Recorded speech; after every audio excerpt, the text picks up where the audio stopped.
Hello po mga idol, mga kabayan. Real talk tayo. Kilala nyo ba yung tao na yan?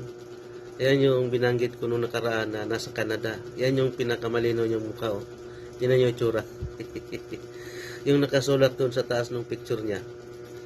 May pangalan si Saldico, INC, kalagay din tapos si Senador Marcolita. Di ba? Galit na galit siya. Kasi tinatamaan kasi sila eh.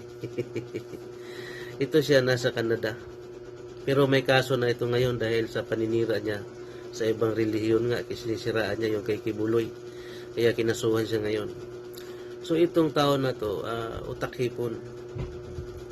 Sipin mo pag nanira eh, akala mo kung sino.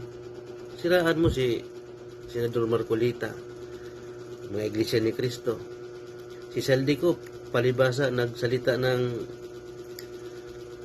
totoo, sinisiraan din niya kasi kontra nga siya eh.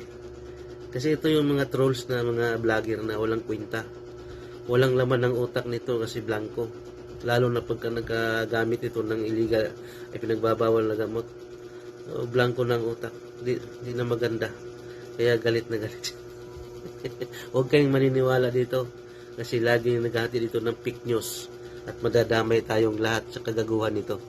Salamat mga idol.